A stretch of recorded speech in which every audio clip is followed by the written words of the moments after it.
दोस्तों, आपने किताबें तो बहुत पढ़ी होंगी, लेकिन हर किताब का अपना उद्देश्य होता है, जहाँ से आपको बहुत सारा ज्ञान मिलता है। दोस्तों, इस वीडियो में आज हम एक ऐसे ही ग्रंथ के बारे में, ठीक है, बात करने वाले हैं, जिसमें ज्ञान तो बहुत है, लेकिन कहीं ना कहीं मनुष्यों के लिए अभिशाप भी है। तो दोस्तों, आपने नीलावंती ग्रंथ के बारे में तो बहुत सुना होगा, आपने बहुत पढ़ा भी होगा। तो आइए इसी ग्रंथ के बारे में करने वाले हैं बात मिस्टीरियस सुजीत के साथ। दोस्तों, यह ग्रंथ अभिशापित होने के कारण पूरे भारत में बैन कर दिया गया है, लेकिन हमारे ऋषि मुनियों ने इस ग्रंथ को अनुवादित किया है और सरल भाषा में उसको लिखा है। बात करें तो यह ग्रंथ बैन क्यों है, क्योंकि कहा गया है कि इस ग्रंथ को एक यक्षिणी ने लिखा था और यह श्रापित भी है, तो इसीलिए इसको भारत में बैन कर दिया गया है। ऐसा माना जाता है कि यह जो ग्रंथ है, जिसने भी लालचवश, जिनके मन में लालच है, जिनके मन में द्वेष की भावना है, ठीक है, तो वो अगर इस किताब को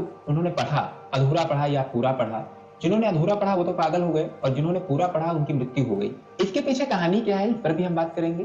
तो चलिए आगे बात करते हैं। इससे पहले आइए थोड़ी सी बात कर लेते हैं कि आखिर यक्षिणी होती क्या है। तो यक्षिणी हिंदू, बौद्ध और जैन धार्मिक पुराणों में एक वर्णित एक वर्ग है। असुरों और गंधर्वों या अप्सराओं से ये बिल्कुल अलग होती है। यक्षिणी और यक्ष भारत के सदियों पुराने पवित्र पेड़ों से जुड़े कई असामान्य प्राणियों में से एक है। यक्षिणी साधना तांत्रिक परंपरा की एक विशेष साधना होती है, जिसे करने से साधक को धन, सौंदर्य, ऐश्वर्य, सिद्धियां और मनोवांछित फल प्राप्त होते हैं। यह साधना अत्यंत प्रभावशाली होती है और इसे करने के लिए विशेष सावधानियां बरतने की जरूरत होती है। गलती से भी आपने अगर साधना करने में कोई मिस्टेक कर दी तो ये आपके ऊपर उल्टा हो सकता है। यक्षिणी दो टाइप की होती है। अगर स्त्री साधना कर रही है तो वो पुरुष के भेष में उसको मिल सकती है, और अगर पुरुष साधना कर रहा है तो उसे स्त्री के भेष में वो यक्षिणी मिल सकती है। अगर आपने यक्षिणी को साधना से सिद्ध कर लिया तो यक्षिणी आपको वो देगी जो आप कभी विश्वास भी नहीं कर सकते हैं, यानी आपको ऐश्वर्य, सौंदर्य, सारी चीजें दे सकती है। लेकिन अगर थोड़ी सी भी गलती आपने की तो आप पागल भी हो सकते हैं, मर भी सकते हैं, कुछ भी हो सकता है आपके साथ, क्योंकि तंत्र साधना जो होती है ये बहुत ही पावरफुल होती है।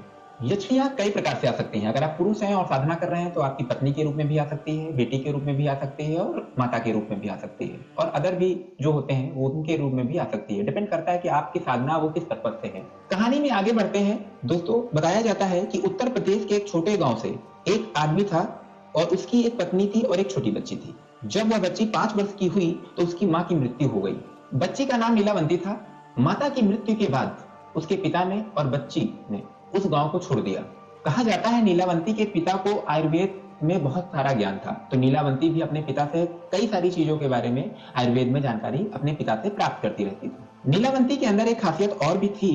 कहा जाता है कि वह पेड़ पौधे, जानवरों और पशु पक्षियों की भाषा को समझ सकती थी। यही नहीं, कहा जाता है कि नीलावंती के स्वप्न में शैतान आते थे और उसे जमीन में गड़े हुए धन के बारे में बताते थे। लेकिन कहते हैं कि नीलावंती के अंदर उसके पिता द्वारा दिए गए संस्कार इतने अच्छे थे कि कभी भी उस धन को निकालने के बारे में उसने सोचा ही नहीं। कहा जाता है कि नीलावंती को पेड़ पौधे, शैतान, पशु पक्षी जो मंत्र बताते थे वो जो नीलावंती थी एक पीपल के पत्तों पे वो लिख लेती थी, क्योंकि तभी कापियों का तो जमाना था ही नहीं, तो पत्तों पर वो लिखती थी और एक किताब बना रखी थी। जब नीलावंती 20 से 22 वर्ष की हुई तब उसके सामने जो भूत प्रेत थे वो सामने आने लगे थे। कुछ समय बाद नीलावंती को पता चलता है कि वह एक श्रापित यक्षिणी है जो एक श्राप की वजह से इस दुनिया से बाहर नहीं निकल पा रही है। उसे अपनी दुनिया में जाना था। यह सब बात वह अपने पिताजी को बताती है। तब उसके पिताजी उसे कहते हैं कि बेटी, यदि तू इस दुनिया की नहीं है और किसी श्राप के कारण तू इस दुनिया में फंसी हुई है तो मैं तुझे रोकूंगा नहीं, अतः तू स्वेच्छा से अपने यहाँ जा सकती है। फिर नीलावंती उस गांव को छोड़कर जाने लगती है और रास्ते में उसे एक व्यापारी मिलता है। अतः नीलावंती उस व्यापारी से दूसरे गांव के लिए जाने के लिए कहती है, क्योंकि नीलावंती को एक अच्छी आत्मा ने बताया था यहाँ से 35 मील दूरी पर तुम्हें एक गांव मिलेगा, उस गांव में तुम्हें एक बरगद का पेड़ मिलेगा, वहीं से तुम्हें अपनी दुनिया में जाने का रास्ता मिलेगा। इसके अलावा तुम्हें अपने रक्त के साथ साथ पशु पक्षियों की बलि देनी होगी। इसी को ध्यान में रखते हुए नीलावंती ने उस व्यापारी से उस गांव में चलने के लिए कहती है। वह व्यापारी नीलावंती को देखकर मंत्र मुग्ध हो जाता था, क्योंकि नीलावंती सुंदर थी, और कहता है कि मैं तुम्हें उस गांव में छोड़ दूंगा, लेकिन बदले में मुझसे तुम शादी करोगी। नीलावंती के पास कोई और उपाय नहीं था, तो उसने मजदूर यानी जो व्यापारी था उसके साथ शादी के बंधन में बंधने के लिए तैयार हो गई। लेकिन नीलावंती ने भी एक शर्त रखी।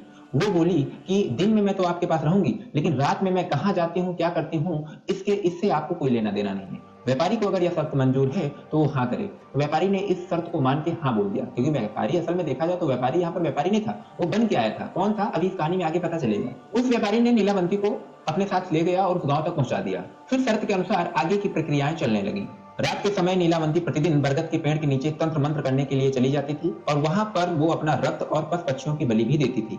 पेड़ के नीचे कह रही थी, उस समय उस गांव के कुछ लोग नीलावंती को पशु पक्षियों की बलि देते हुए देख लेते हैं और उस व्यापारी को जाकर सारी घटना की जानकारी दे देते हैं। जब अगली रात को नीलावंती अपने समय के अनुसार तंत्र साधना करने के लिए निकलती है तो उसके पीछे पीछे वह व्यापारी भी चला जाता है और नीलावंती को तंत्र साधना करते हुए देख लेता है। अगले दिन नीलावंती के स्वप्न में एक शैतान आता है और उसे बताता है कि नीलावंती, कल जब तुम तंत्र साधना के लिए बरगद के पेड़ के नीचे जाओगी, उसी समय बरगद के पेड़ के बगल से जो नदी बहती है, उस नदी में तुम्हें एक लाश बहती हुई दिखाई देगी और उस लाश के गले में एक ताबीज बंधा होगा। उसे तुम्हें खोल लेना है। गले से ताबीज को निकालने के बाद उसी नदी में तुम्हें एक नाव सवार आदमी मिलेगा। तुम्हें इस ताबीज को उस आदमी को दे देना है, वह तुम्हें दूसरी दुनिया के दरवाजे तक पहुंचा देगा। उस शैतान ने नीलावंती से यह भी कहा कि तुम्हें अपनी दुनिया में वापस लौटने का सिर्फ एक ही चांस मिलेगा, दोबारा चांस तुम्हें नहीं मिलेगा। अगले दिन नीलावंती बहुत खुश हुई और रात के समय बरगद के पेड़ के नीचे चली गई। वह तंत्र साधना करके अपनी रक्त की तथा पशु पक्षियों की बलि दे ही रही थी। उस नदी के किनारे एक लाश बहती हुई दिखाई दी। उसने तुरंत ताबीज को खोला। जैसे ही खोला उसे एक नाव दिखाई दी। नाव दिखाई ही दी थी कि वहां पर उसका पति जो एक राक्षस था वो भी आ गया और गांव वाले भी आ गए। जब राक्षस अपने असलियत रूप में आया तो नीलावंती को लगा कि आखिर ये कौन था। गांव वाले सभी लाठी डंडा कुदाल फावड़ा सब लेकर आए हुए थे, ठीक है, और नीलावंती को नरबच्ची समझकर कहने लगे कि ये दोनों शैतान हैं, ये दोनों तो सभी गांव वालों को मार डालेंगे, अतः इन दोनों को मार डालो। सभी गांव वालों ने अपने अपने हथियार लेकर दोनों को दौड़ा लिया। नीलावंती तो बच गई, लेकिन गांव वालों ने उस राक्षस को मार गिराया। राक्षस होने की वजह से वह दोबारा जीवित हो उठा और नीलावंती के पास आकर बोला, तुम मुझे ये किताब दे दो तो जिसमें तुमने मंत्रों को लिखा है और मुझे कुछ नहीं चाहिए। तब नीलावंती ने सोचा, यदि यह किताब इस शैतान को मिल गया तो यह दुनिया के लिए अनर्थ साबित हो जाएगा। अतः नीलावंती ने उस किताब को श्रापित कहते हुए यह कहा कि जिसने लालच में आकर इस किताब को पूरा पढ़ लिया उसकी तुरंत मृत्यु हो जाएगी और जिसने इससे अधूरा पढ़ा वो क्या होगा, वो पागल हो जाएगा। यह श्राप देकर नीलावंती ने किताब को राक्षस को दे दिया। इसके बाद जब राक्षस ने पढ़ा तो जब राक्षस ने वो पूरी किताब पढ़ी तो वो पागल हो गया, उसकी मृत्यु हो गई। कहा यह भी जाता है कि उसके बाद इस नीलावंती ग्रंथ की कोई जानकारी नहीं मिली, लेकिन कहा जाता है पुराणों में कि बाद में इस वेद को किसी ऋषि ने हिंदी में अनुवाद करके इसको सरलतम रूप से किताब बना दिया। कहा तो यह भी जाता है जिसने भी श्रद्धा पूर्वक भक्ति भाव से, यानी जिसके मन में अपने लालच को दूर करके किसी प्रकार का भेदभाव न करते हुए इस किताब को पढ़ता है, वो इस किताब को पढ़ने के बाद उससे बहुत सारा ज्ञान उसको आ जाता है और उसे बहुत सारी चीजों के बारे में पता चल जाता है, जिससे वह काफी अमीर हो सकता है। लेकिन आशा करते हैं कि जब भी किसी के दिमाग में ये बात आती है कि नहीं हमको भी किताब पढ़नी चाहिए, तो ऐसी किताबें या तंत्र साधना जो भी आप करते हैं, ठीक है, तो बहुत ही सोच समझ के करना चाहिए, ठीक है, क्योंकि जो भी तंत्र साधना होती है डायरेक्ट नहीं करना चाहिए इसको इसके लिए आपको गुरु बनाना चाहिए और गुरु भी अच्छा वाला होना चाहिए कि मान लो अगर उस तंत्र साधना में कोई विधान आता है, ठीक है, तो उसमें आपका गुरु सहयोग कर सके, ठीक है। डायरेक्ट आपको कोई भी चीज नहीं करनी चाहिए, डायरेक्ट करने में आपको हानि हो सकती है।